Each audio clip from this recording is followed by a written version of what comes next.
Kwa majina yangu naitwa Fatma Heri Mwinjuma. Mimi nafanya kazi na mradi wa GOYN kupitia mradi wa Tanga Yetu, na nasimamia kitengo cha ujasiriamali pamoja na vikundi vya kuweka na kukopa.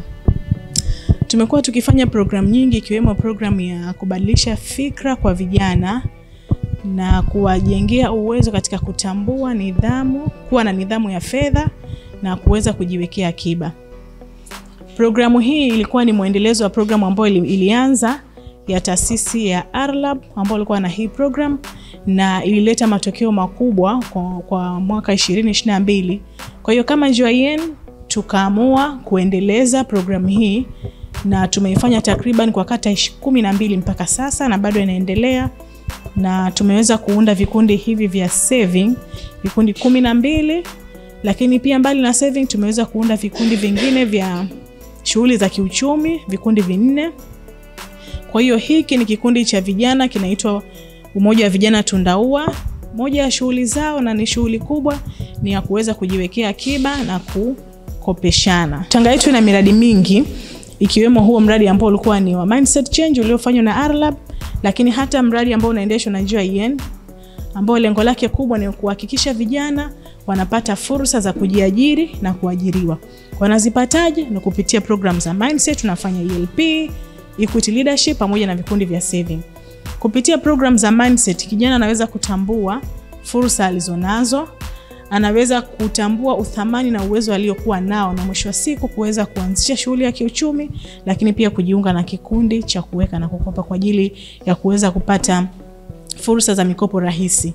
Kwa sababu kuna namna nyingi ya kupata mikopo, lakini ina ukiritimba mwingi, lakini kupitia kikundi wanaweza wakaweka akiba zao, na wenyewe kwa taratibu zao na kanuni zao wanaweza kuweka na kukopeshana.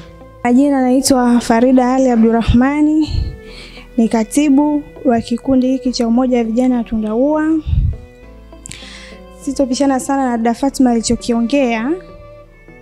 Dhumuni la kuunda kikundi hichi ni kwa ajili ya kujiwekea akiba na kukopeshana kama vijana, ili tuweze kufikia maendeleo yetu ya baadaye. Kikundi chetu kimeanza tarehe 12 mwezi wa 9 2024. Kina wanachama 21, wanaume 5 na wanawake 16. Kwa majina naitwa Subira Alfani Kani, naishi Tundaua. Kwa sababu tupo wengi wanawake tunapenda kujiwekeza. Kwa ufupi, tunapenda kuweka akiba zetu ambazo zitakuja kutusaidia kwa baadaye. Kwa majina mimi naitwa Rajabu Rajabu. Mimi ni muhisabu fedha. Kwa kikundi hichi tangu kimeanza mpaka tulipofikia leo ni wiki ya 4, kwa maana kwamba wiki iliyopita tulikuwa tumeshafikisha kiasi cha shilingi 216,900. Lakini kwa hesabu ya leo tuliokusanya leo kwa ujumla, kwa maana ya hisa, kuna jamii, tuna faini ndogo ndogo ambazo huwa tunazitoza, mpaka kufikia leo tuna kiasi cha shilingi 101,700. Kwa hiyo tutakapokuja kujumlisha na wiki iliyopita, kwa sababu bado hatujakaa pamoja kuzihesabu, nadhani tutakuwa kama tuna 300,000 na kwa makadirio. Kwa majina naitwa Salma Abdalla Ramadhani, ni mwana kikundi wa kikundi cha vijana Tundaua. Lengo la kuanzisha kikundi chetu ni kama tulivyosema pamoja na wenzangu kwamba ni kwa ajili ya kuweka pesa na kukopeshana. Lakini pia kipato chetu asilimia kubwa ni wafanyabiashara, na wengine kwa upande wa kaka zetu ni wavuvi, na sisi pia wengine ni wakulima. Hivyo ndivyo vipato vyetu kwa ujumla. Kwa hiyo kupitia vipato hivyo ndipo tunapopata pesa kwa ajili ya kujiwekeza kwenye kikundi chetu kwa lengo la kuweka fedha na kukopeshana. Nia ni kwa maendeleo zaidi sisi wenyewe, kwamba kama unafanya biashara unakuwa kwamba ukipata mkopo unajiendeleza wewe katika biashara yako. Kwa majina naitwa Timiamisi Suleiman. Ni mwanachama wa kikundi cha Umoja wa Vijana Tundaua. Sisi ama lengo kubwa la kuanzisha hichi kikundi ni baada ya kupata mafunzo ya mindset tunasema, ambao tulipatiwa katika kata yetu ya Kirare kutokea katika mradi wa GOYN. Ndio waliweza kutuwezesha, wakatubadilisha, yani tulikuwa hatujui tuanzie wapi na tulikuwa hatujui tufanye nini. Kwa akaja yale mafunzo sisi akatufanya tukaweza kufanya hichi ambacho tuko nacho mpaka sasa hivi. Kwa majina naitwa Halima Alibuge, natokea kata ya Chumbageni.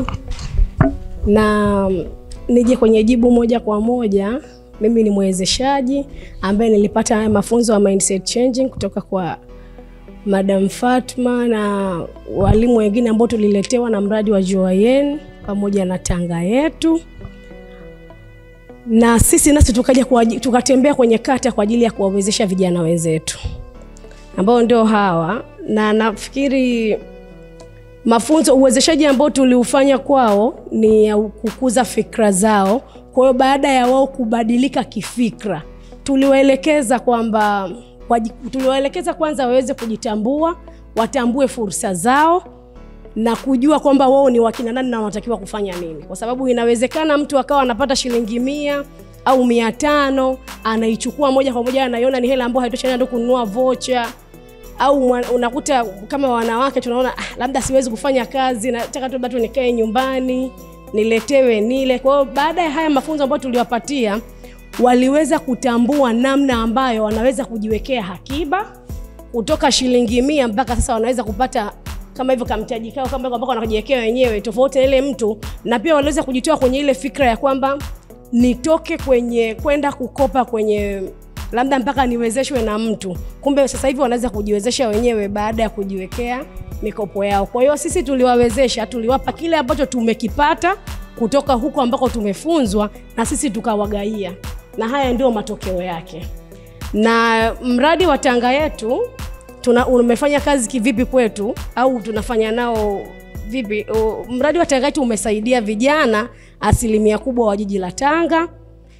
Na ndio maana mpaka leo tuko na vijana hawa ambao wamepata mafunzo ya mindset, kwa sababu wao ni kama mwamvuli ambao huko chini umebeba GOYN, umebeba halmashauri ya jiji la Tanga, na tuna miradi mbalimbali ambayo inaifanya Tanga Yetu, ambao ni mradi kama tumewekewa Forodhani. Sasa hivi tunaweza kwenda kukaa pale, mtu mwenye biashara zake kama kijana wa Kirare awe wa Chumbageni anaweza kukaa pale akafanya biashara zake. Lakini pia kuna siku ambazo mara nyingi huwa wakuu wa wilaya au mkuu wa kurugenzi wanawekaga, nafikiri ni mwanzo wa mwezi au mwisho wa mwezi, kama tafrija fulani ambayo inafanya vijana wanakusanyika pale. Kwa hiyo pia imekuwa ni sehemu ya kivutio kwa vijana. Lakini pia wana miradi mbalimbali kama ya Mwani, miradi ya Tumbirini. Yote hiyo ilibeba vijana wa Tanga na bado inaendelea kubeba vijana wa Tanga. Kuna mradi wa kilimo ambao pia uko pale Tumbirini. Yote ni Tanga Yetu ndo imefanya. Na yani kiufupi tu niseme kwamba vijana wa Tanga wanashukuru kwa sababu kuja wao kwao kunanyanyua vijana wengi, na vijana wengi wanazitambua fursa zao.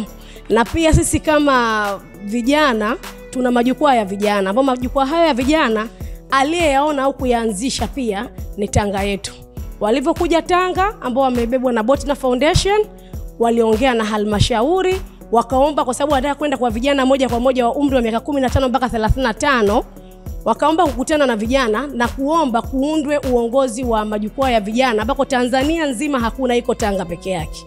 Kwa hiyo pia ni kitu ambacho mradi wa Tanga Yetu umeweza kutufanyia sisi vijana, na tukaunda majukwaa ambao sasa hivi yako mbele kwenye ngazi ya mitaa, yakaja majukwaa ya wilaya. Baada ya kuja GOYN nao wakaomba kuanzisha majukwaa ya wilaya ambayo wakatupata na sisi YAG ambao ni baraza la ushauri wilaya, na tuko vijana 10 na mimi nikiwa makamu mwenyekiti wa baraza la ushauri wilaya Youth Advisory Group, lakini pia ni makamu mwenyekiti wa jukwaa la vijana wilaya ya Tanga kutokea halmashauri ya jiji la Tanga. Majina yangu ni Mwanakombo Salim. Lakini mimi pia ni mwezeshaji. Kwa mimi mtiririko wangu wa maisha niloupanga kama kijana kwa miaka mbeleni ambao natarajia kuwa nataka niwe kwanza ni mfanyabiashara mkubwa ambaye nina uwezo kujitegemea mwenyewe na sio kwa kutegemea wazazi. Kwa sababu hata sasa hivi mimi nipo nyumbani, lakini sio asilimia kubwa sana kutegemea wazazi. Mambo mengi nakuwa najishughulikia mwenyewe kwa sababu sikutaka kuwa mzigo sana kwa wazazi wangu japokuwa nikiwa naishi nyumbani. Ninachoambia Watanzania au vijana wenzangu kuhusiana na mradi huu wa Tanga Yetu, hii ni fursa ambayo tumepatiwa sisi wa vijana wa jiji la Tanga, na fursa hii haipo mkoa mwingine wote zaidi ya Tanga. Kwa hiyo tuitumieni hii fursa. Endapo mnapata fursa kama hivi, inabidi muitumie ili mjue mnaendaje kuyaendea maisha yenu baadaye kwa kutokana na hizi fursa ambazo zimekuja kupitia mradi huu wa Tanga Yetu.